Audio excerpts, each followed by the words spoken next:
வெண்முரசு. கிராதம் 67. வாசிப்பது சந்தீப். காகவனம் என்று அழைக்கப்பட்ட அந்தச் சிற்றூர் 300 மூங்கில் இல்லங்களும் நடுவே வட்டவடிவமான மன்று முற்றமும் கொண்டிருந்தது. ஊரை வளைத்துச் சென்று முள்மர வேலிக்கு நடுவே கன்றுகள் சென்று வருவதற்கான வலப்பக்க வாயிலும் மானுடரும் வண்டிகளும் செல்வதற்கான இடப்பக்க வாயிலும் இருந்தன. வலப்பக்க வாயிலில் புகுந்த காலடிப்பாதை வளைந்து சென்று ஊரின் பின்புறம் இருந்த குறுமரங்களால் ஆன சோலையை அடைந்தது. அதற்குள் கன்றுகளைக் கட்டும் தொழுவங்கள் அமைந்திருந்தன. இடப்பக்க வாயிலை அடைந்த வண்டிப்பாதை ஊரை வளைத்துச் சென்ற 3 ஆள் உயரமான அகழைக்கு மேல் போடப்பட்ட மரப்பாலத்தின் மேல் ஏறி உள்ளே சென்று முற்றமன்றில் முடிந்தது. மன்று நடுவே நின்றிருந்து தொன்மையான அரச மரத்தினடியில் குலத்தலைவரும் குடிமூத்தாரும் அமர்ந்து நெறியுசாவும் மேடை அமைக்கப்பட்டிருந்தது. இல்லங்களுக்கு நடுவே பிறிதொரு சிறிய முள்வேலியால் காக்கப்பட்ட குலத்தலைவரின் 3 அடுக்கு மூங்கில் இல்லம் அமைந்திருந்தது. அதன்மேல் அவர்களின் குடிமுத்திரையான ஆலிலை பொறிக்கப்பட்ட கொடி பறந்தது. 1 ஆள் உயரத்திற்கு மண்குவித்து மேலே 3 ஆள் உயரத்திற்கு முள்மரம் நட்டு அமைக்கப்பட்ட அவ்வேலியின் 4 மூலைகளிலும் தேக்கு மரங்கள் நடப்பட்டு அவற்றின் உச்சியில் பரண் கட்டப்பட்டு காவல் மாடம் அமைக்கப்பட்டிருந்தது. அவற்றில் எந்நேரமும் காவலர் 2 தொலைதேரும் அம்புகளும் நீள்வில்லுமாக அமர்ந்திருந்தனர். புல்வெளியை கடந்து அவர்களின் வண்டி வருவதைக் கண்டதும் கிழக்கு வாயிலின் அருகே இருந்த காவல் மாடத்தின் உச்சியில் நின்றிருந்த வீரன் கொம்பை முழக்கினான். பிற 3 காவல் மாடங்களிலிருந்தும் கொம்புகள் எழுந்தன. வயலுக்கு வெளியே 4 குடிவீரர்கள் கையில் தோதகத்திமரம் செதுக்கிச் செய்த நீண்ட ஈட்டிகளுடன் தோன்றினர். அவர்களுக்கு காவலாக சற்று பின்னால் 4 வில்லேந்திய வீரர்கள் வந்தனர். சண்டனும் கிருதனும் தங்கள் கையிலிருந்த முழவுகளை தலைக்கு மேல் தூக்கி விரல்களால் மீட்டி ஓசை எழுப்பினர். சூதர் வருகைக்குரிய குழு அது. அந்த முழவோசை கேட்டதும் காவலர்கள் விரைவு தணிந்து உடல் இயல்பு நிலை கொள்ள காத்து நின்றனர். உடலுக்கு இயல்பு நிலை என்பது கோணல் நிலையா என பைலன் எண்ணிக்கொண்டான். அவர்கள் நேர்கொண்ட உடலுடன் சீரடிகளுடன் இரும்பு பாவைகள் போல் அதுவரை வந்தனர். அது பயின்று உருவாக்கிய இறுக்கம். அவன் ஒவ்வொரு உடலாக நோக்கினான். ஒவ்வொன்றும் ஒவ்வொரு கோணல் கொண்டிருந்தன. அந்தக் கோணல் எங்குள்ளது? அவர்களின் இயல்பிலா? அவ்வாறென்றால் அவர்களின் உள்ளத்தில் உள்ளதா அது? எண்ணங்களிலும் உணர்வுகளிலும் அது இருக்குமா? அதோ அவன் இடையில் வலக்கை வைத்து சற்றே இடக்கால் வளைத்து நிற்கிறான். இன்னொருவன் அருகே மார்பில் கைகட்டி முதுகை வளைத்து நின்றிருக்கிறான். உடலில் எப்பகுதி கோணலாகிறதென்பதைக் கொண்டு அவர்கள் எவ்வகைப்பட்டவர்கள் எனச் சொல்லும் நிமித்திக முறை உள்ளதா? உடல் நிமித்திகர் இதை அறிவார்களா என்ன? மறுகணமே அவன் புன்னகையுடன் அக்கோணலைக் கொண்டு அவர்களுக்குரிய தெய்வமேதென்று சொல்லும் ஒரு மெய்யியல் உருவாகக் கூடுமா என எண்ணினான். நீ இடப்பக்கம் கோணல் கொண்டிருக்கிறாய், உனக்குரியது அதர்வம். வலப்பக்கம் கோணலாகிய உனக்கு யஜுர். நடுவளைந்த உனக்கு ரிக். அதிலும் உன் தோள் சரிந்துள்ளது, ஆகையால் உன்னுடையது கரியகிளை. எந்த வேதமும் இல்லாதவர் யார்? முற்றிலும் நிகர்நிலை கொண்டவர்களா? அவன் புன்னகைப்பதைக் கண்டு மலைப்பகுதியின் சிற்றூர்கள் சிறிய அரசுகள் போலவே இயங்குகின்றன என்றான் கிருதன். இங்கு வரி கொள்வதற்கு மட்டுமே அரசென்று ஒன்று வந்து தொடுகிறது என்றான் சண்டன். கிருதன் ஆம், அதுவும் நன்றே. அரசு அங்கு நிகழ்த்தும் வேள்வியில் இவர்களுடையதென ஒரு பிடி அரிசி சென்றாலும் அந்நலன் இவர்களுக்குரியதல்லவா? எத்தனை தனித்து காட்டுக்குள் வாழ்ந்தாலும் வான்மழை அனைவருக்குமாகவே பெய்கிறது.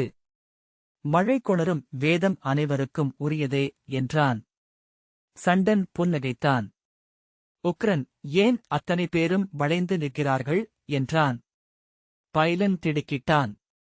காற்று வீசும்போதுதான் செடிகள் இப்படி வளையும் என்று உக்ரன் சுட்டிக்காட்டினான். அங்கே கண்ணுக்குத் தெரியாத காற்று வீசுகிறது. பைலன் சிரித்தபடி ஆளுக்கொரு காற்றா என்றான். ஒரே காற்றுதான். அவர்களின் வேரும் கிளைகளும்தான் வேறு வேறு என்றான் உக்ரன். கிருதன் இப்படித்தான் வாயில் வந்ததை உளறுவான்.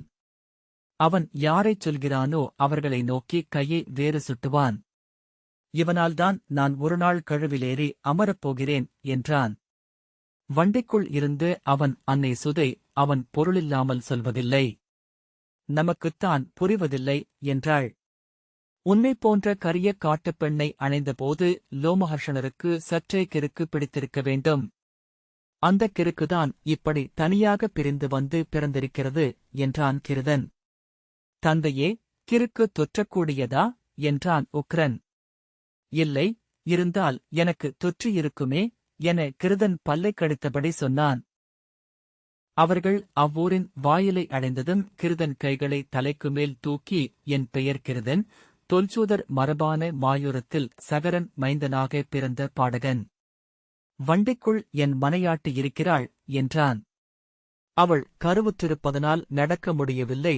திரும்பி சண்டனை சுட்டிக்காட்டி, அவர் பாசுபத நெறிகொண்ட சூதர்.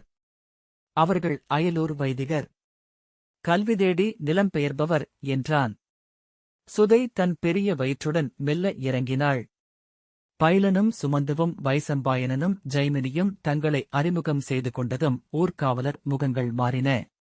அவர்களின் தலைவன், நீங்கள் இங்கெழுந்தருளியது எங்கள் சிற்றோரை அருள் கொள்ளச் செய்கிறது, அந்தணர்களே என்றான். திரும்பி அருகே நின்ற இன்னொருவனிடம், அந்தணர்கள் என ஊர்த்தலைவரிடம் சொல் என்று ஆணையிட அவன் உள்ளே ஓடினான். வருக, தங்கள் கால்களால் எங்கள் ஊர் பொலிக என்று அவன் நால்வரிடமும் சொன்னான். ஆனால் ஐயத்துடன் அவன் விழிகள் ஜெய்மினியின் தோள்மேல் இருந்த உக்ரனை பார்த்துக் கொண்டிருந்தன. பின்னர் அவருக்கு இன்னமும் மெய்யணைவு சடங்கு செய்யப்படவில்லையா என்றான். ஜெய்மினி புரியாமல், சூதர்களுக்கு 12 வயதில்தானே அணைநூல் அளிப்பார்கள் என்றான். அவன் மேலும் குழம்பி, வடபுலத்து அந்தணர் இத்தனை கரிய நிறம் கொண்டிருப்பதில்லை என்றான். இவன் அந்தணன் அல்ல, சூதன் என்றான் ஜெய்மினி புரிந்து கொண்டு. கிருதன் பதறியபடி, ஆம், அவன் என் மைந்தன். என் மனைவிக்கு முனிவராகிய லோமஹர்ஷணரில் பிறந்தவன். உக்ரசிரவஸ் சோதி என்பது அவன் பெயர் என்றான். அவர்கள் ஒரு கணம் சொல்லெழுந்தவர்களாக நோக்கினர். அந்தணர் மேல் அமர்ந்து பயணம் செய்யும் முதல் சூதனை பார்த்திருக்கிறார்கள். அவர்களின் உலகம் இடிந்து சரிந்து மீண்டும் எழுந்து அமைய சற்று நேரமாகும் என்றான் சண்டன் சிரித்தபடி. காவலர் முதல்வன் பெருமூச்சு விட்டு, வருக என்றான். கிருதன், கீழிறங்கு, கரியா. உன்னை இவ்வண்ணம் கண்டால் ஊர்த்தலைவர் என்ன சொல்வார் என்று அறியேன் என்றான். ஜெய்மினி, அவன் தனக்குரிய ஊர்தியிலேயே செல்கிறான் சூதரே, அமைதி கொள்க என்றான். ஊர்த்தலைவர் உள்ளிருந்து மேலாடையை எடுத்து சுற்றிக் கொண்டு ஓடிவந்தார். அதை அவர் விரைந்து பெட்டியிலிருந்து எடுத்திருக்க வேண்டுமென அதில் வீசிய தாழம்பூ பொடியின் மணமே காட்டியது. கைகூப்பியபடி, வருக வருக.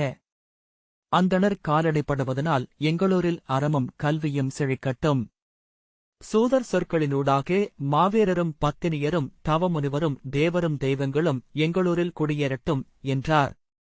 அவர் ஜெய்மினியின் மேல் அமர்ந்திருக்கும் உக்ரனை திட்டமிட்டு விழுதவிருப்பது தெரிந்தது. முன்னரே அவருக்கு சொல்லப்பட்டுவிட்டது என்று ஜெய்மினி உணர்ந்து கொண்டான். அக்குடியின் ஆண்களும் பெண்களும் அவருக்குப் பின் வந்து கூடினர்.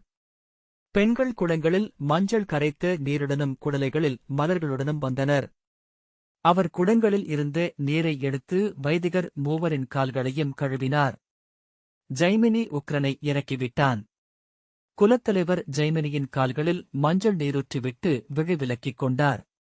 ஜெய்மினி ஊர்த்தலைவர் ஒரு பெண்ணிடம் திரும்பக் கொடுத்து சுரை கொடுக்கையைதான் வாங்கி மஞ்சள் நீரை அள்ளி உக்ரனின் கால்களில் விட்டு தானே கழுவினான்.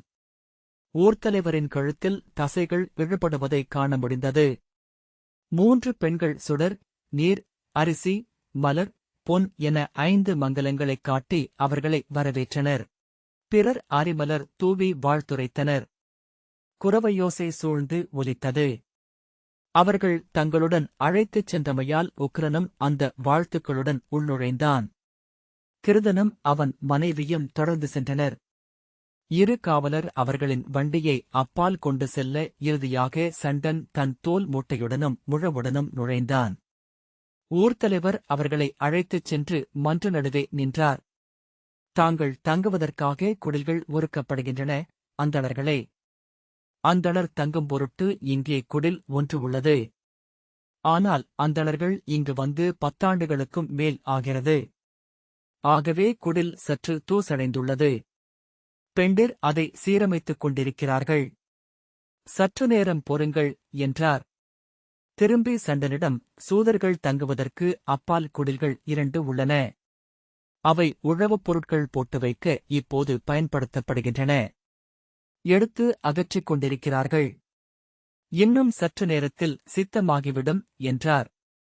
இவன் எங்களுடன் தங்குவான் என்றான் ஜெய்மினி. ஊர்த்தலைவர் அதை கேட்காதவர் போலிருந்தார். நாங்கள் உரிய ஆசிரியரை தேடிச் செல்லும் மாணவர்கள்.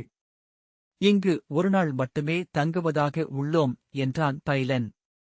இப்போது எங்கள் மெய்யாசிரியராக வழிகாட்டி அழைத்துச் செல்பவர் இவர். ஊர்த்தலைவர் அதையும் கேட்டதாக காட்டிக்கொள்ளவில்லை. அந்தணர்களே, இங்கு எங்கள் குலத்தின் சிறார் என்னும் எழுத்தும் பயில்கிறார்கள். அவர்களுக்கு சொல்முறை செய்ய அந்தணர் வேண்டும். பல்லாண்டு காலமாக இங்கே அந்தணர்களை கொண்டு வர முயல்கிறோம்.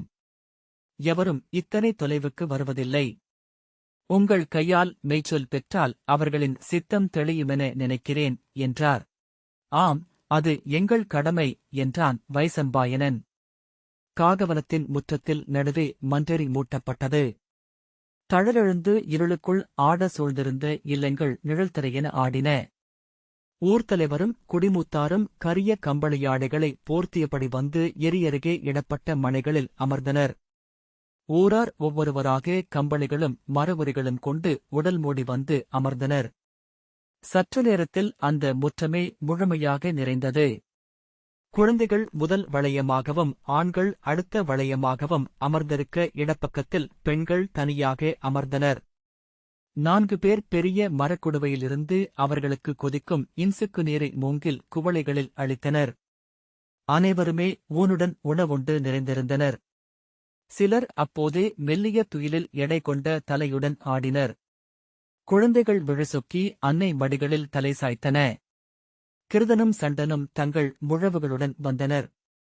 அவர்கள் நெருப்பருகே வந்து குலத்தலைவரை வணங்கியதும் அவர், அந்தணர்கள் எங்கே என்றார்.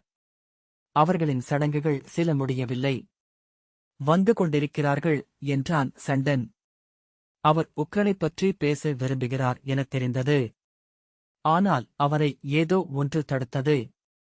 அப்பால் அந்தணர் குடில்களின் அருகே பேச்சொலியும் சிரிப்பும் கேட்டது. அங்கு அவர்களுக்கு குறையென ஏதுமில்லை அல்லவா என்றார் ஊர்த்தலைவர். நன்று என்றனர் என்றான் சண்டன். உக்ரனின் குரல் உரக்க கேட்டது.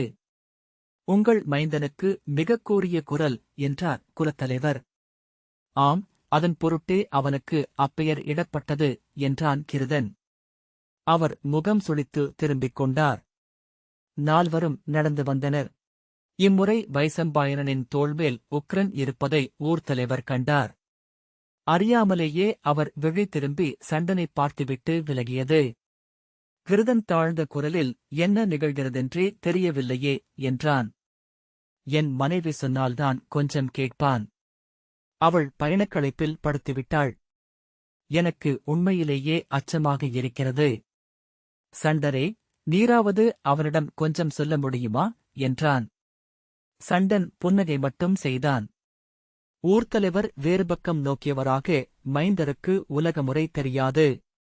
கற்றுத்தருவது பெற்றோரின் கடன் என்றார். கிருதன், நான் கற்றுத்தர ஏதுமில்லை தலைவரே. அவன் தேவைக்குமேல் கற்றுக்கொண்டவன். நாகக்குஞ்சுக்கு நஞ்சதிகம் என்று கேள்விப்பட்டிருப்பீர்கள் என்றான். அவர்கள் அருகே வந்து ஊர்த்தலைவரை வணங்கிவிட்டு அமர்ந்தனர். உக்ரன், நாம் இப்போது பாடப் போகிறோமா என்று ஆவலுடன் கிருதனிடம் கேட்டான். நான் பாடப் போகிறேன். நீ சென்று அமர்க என்று எரிச்சலுடன் கிருதன் சொன்னான். நானும் பாடுவேனே என்றான் உக்ரன். ஊர்த்தலைவர் எரிச்சலுடன், நாங்கள் இங்கு புராணமும் கதையும் கேட்டு மெய்யுணரும் பொருட்டு அமர்ந்திருக்கிறோம். குழவிச்சொல் கேட்டு மகிழ்வதற்காக அல்ல என்றார். உக்ரன், குழவிச்சொல்லில் மெய்யுணர முடியாதா உங்களுக்கு? நீங்கள் விரும்பும் கதையை சொல்லுங்கள். நான் சொல்கிறேன் என்றான். என்ன இது என்றார் ஊர்த்தலைவர். அவனுக்கு எல்லா கதையும் உளப்பாடமாகத் தெரியும். அவன் நினைவுத்திறன் ஏதோ தீய தெய்வத்திற்குரியதென்றே நான் அஞ்சுவதுண்டு என்றான் கிருதன். ஊர்த்தலைவர், ஆனால் என ஏதோ சொல்ல முயல கிருதன் அவன் பல தருணங்களில் முற்றிலும் புதிய கதைகளையும் சொல்கிறான். அக்கதைகளை நூல் தேர்ந்தோர்கூர் கூட சொன்னதில்லை. ஆனால் அவற்றைக் கேட்டவர்கள் அவை நூலுக்குரிய கதைகள் என்றே சொல்கிறார்கள். சென்ற பிறப்பில் இவன் கதைகளை ஆண்ட மாமுனிவனாக இருக்கக்கூடும் என்று ஒரு அயலகச் சூதன் ஒருமுறை சொன்னான். ஒன்று மட்டும் சொல்கிறேன் தலைவரே, இவன் சொல்லும் எச்சொல்லுக்கும் நான் பொறுப்பல்ல, நான் இவனுக்கு கற்பித்ததெல்லாம் மொழியை மட்டுமே என்றான். ஊர்த்தலைவர் அவனையே நோக்கி சில கணங்கள் இருந்தார். பின்னர் இவ்வனல் எதன் வடிவம் என்று சொல் என்றார். குலத்தலைவரே, முதன்மை பருப்பொருட்கள் மூன்றே: அனல், நீர், மண். வானம் என்பது பருப்பொருட்களின் இன்மை நிலை. அவ்வின்மையின் நீரோ நிலமோ அனலோ அமைக்கும் அசைவையே காற்று என்கிறோம் என்றான் உக்ரன். முப்பெரும் பருப்பொருட்களும் மூன்று முதலியல்புகளின் பருவெளிப்பாடுகள். மாறாநிலை இயல்பு கொண்ட நிலம் தமஸ். அதை ஆளும் நீர் சத்வம். அதன்மேல் எரிந்தெழும் அனல் ராஜசம் வைசம்பாயனன். இதை நான் இதுவரை கேட்டதே இல்லை என்றான். ஜெய்மினி, இது தொல்பிராமணங்களில் ஒன்றான கிருஷ்ணபதத்தில் வரும் ஒரு பாடலின் பொருள். நீ இதை எப்படி கற்றாய் என்றான். நான் காட்டின் விளிம்பில் நின்றிருந்தபோது சிவந்த சிறகுகளும் கரிய தலையும் கொண்ட பறவை ஒன்றைக் கண்டேன். அது சென்றமர்ந்து எழுந்த இடங்களில் எல்லாம் அனல் பற்றி எரிந்தது. அப்பறவையே கை நீட்டி அருகே வரவழைத்தேன். என் கைகளில் அது வந்தமர்ந்தது. என் நாவில் தன் வெண்ணிற அலகால் தொட்டது. அப்போது இவையனைத்தும் எனக்கு தெரிய வந்தன என்றான் உக்ரன். வியப்புடன் எழுந்து அந்தப் பறவையின் பெயர் அனலை. அக்னிக்கு கிராஞ்ச பறவை ஒன்றில் பிறந்தது அது. அக்கதை தேவலரின் புராணகதாகி முதியில் உள்ளது என்றான் பைலன். இக்கதைகளை இவனுக்கு எவர் கற்பித்தார்கள்? கிருதன் அச்சத்துடன், நான் ஒன்றும் அறியேன் அந்தணர்களே. இந்த மூடன் இப்படி பல கதைகளைச் சொல்லி எங்கு சென்றாலும் என் அன்னத்தில் மண்ணிடுகிறான். அடே, வாயை மூடு. சென்று உன் அன்னையருகே படுத்து துயில். போ என்றான். சண்டன் மேலே சொல் மைந்தா என்றான். பொருளென்பது ஒரு வெளிப்பாடு மட்டுமே என்றான் உக்ரன். அப்பால் கருத்து என்றும் இப்பால் பொருளென்றும் அறிதலில் இயல்பென்றும் அறிய முடியாமையில் முடிவிலி என்றும் தன்னை வெளிப்படுத்தும் ஒன்றின் ஒரு முகம். நிலமென்று நின்ற நேர்நிலை பிரம்மன்.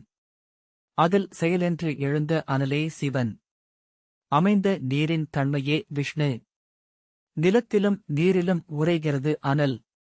தழல்தலென்றும் எரிதலென்றும் வெம்மை என்றும் ஒளி என்றும் இங்கு நின்றிருப்பதை ருத்ரம் என்றது தொல்வேதம். அனைத்தையும் உண்டழைக்கும் அதன் நாக்கு திகழும் சுடலையில் அதை ருத்ரனென்று அமர்த்தினர் முன்னோர். அருக, செம்மையெல்லாம் ருத்ரம். குருதி ஒரு ருத்ரன். செங்காந்தள் மலர் ஒரு ருத்ரன். செம்பலத்து மண் ஒரு ருத்ரன். 16 ருத்ரர்கள் ஆள்கிறார்கள் புவியை. அவையோரே அலகிலா பெருவெளியை ஒரு சிதை என்றாக்கி நின்றெறிவது மகாருத்ரம். அருக மானுடரே, எறிவதெல்லாம் சிவமே. சிவந்தெறிந்த தழலாட்டத்தில் அறியா தொல்தெய்வம் ஒன்று வந்தமைந்த சிறு கருங்கற்சிலை என அவன் நின்றிருந்தான். அங்கிருந்த அனைவர் உணர்வுகளும் மாறிவிட்டிருந்தன. எரிகொள்ளும் கரை என அவன் சுழர்ந்து கொண்டே சென்றான். அவன் விழிகளில் ஆடிய செந்தழல் துளிகளை நோக்கி அவர்கள் அமர்ந்திருந்தனர். அன்னமனைத்திலும் அனலுரைகிறது. வெளியெங்கும் ஒளியென அதுவே நிறைந்துள்ளது. சொல்லில் எண்ணத்தில் சித்தத்தில் துரியத்தில் அதுவே மெய்யென்று நின்றுள்ளது. ஆம், அவ்வாறே ஆகுக. அவன் கைகூப்பினான். தீ எரியும் ஒலி மட்டும் அங்கு கேட்டுக் கொண்டிருந்தது. பின்னர் ஊர்த்தலைவர், இவர் எங்கனம் இதையெல்லாம் கற்றார்? ஒலியணு கூட பிழைக்காத முழுமை இச்சொல்லில் எப்படி கைவந்தது என்றார். நான் அறியேன் தலைவரே. இவனை நான் வளர்க்கவே இல்லை என்றான் கிருதன். சண்டன், வேளிரே, ஒன்றுணர்க. கற்றுத்தேரும் சொல் ஒருபோதும் மெய்மையை சென்றடைவதில்லை. அது ஓர் ஒப்பந்தம் மட்டுமே. கற்பித்தவர்களுக்கும் கற்றவர்களுக்கும் நடுவே ஒரு படைக்கலம் வைப்பு, ஒரு நிகர்நிலை ஒப்பு. அழியா மெச்சொல் கல்லில் அனலென எழ வேண்டும். அது கற்பதற்கேதுமில்லை. ஒலிகளையும் ஒப்புமைகளையும் மட்டுமே அது இங்கிருந்து பெற்றுக்கொள்கிறது என்றான். இவர் சொன்னவை முன்னரே மகாரத்ர பிரபாவம் என்னும் நூலில் உள்ளவை என்றான் சுமந்து. ஆனால் மேலும் கூறிய சொற்களில் இவரிடமிருந்து அவை வெளிப்படுகின்றன. அந்நூலை கற்றுத் தேர்ந்து தன் சொல்லென ஆக்கி அளிக்கும் ஆசிரியர் போலிருக்கிறார் உக்ரன். அந்தச் சிறிய குருவி தன் அலகால் தொட்டு பாறைகளை உருகச் செய்துவிடும் என்றான். அவன் சொன்னதென்ன என்று அறியாமல் தலைவர் திகைப்புடன் திரும்பி நோக்கினார். அதன் குரல் கூறியது. சிக்கி முக்கிக் கல் உரசும் ஒலி கொண்டது என்று அவன் கைகளை அசைத்தான். சிறுவர்களுக்குரிய வகையில் சிறுநெஞ்சு விம்ம கைகளை அசைத்து சிவ் சிவ் சிவ் சிவ் என்றான்.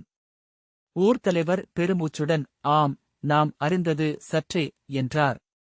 குடிமூத்தவர் ஒருவர் இளைய சூதர் முதற்சிவம் வெளியில் எழுந்த கதையை சொல்லட்டும். இன்றிரவு நாம் அனலுரு கொண்டு எழுந்த அவன் காலடியில் அமர்ந்திருக்கிறோம் என்றார். ஆம், தன்னை இவர் சொல்ல வேண்டுமென அதுவே முடிவு செய்துள்ளது போலும் என்றார் ஊர்த்தலைவர்.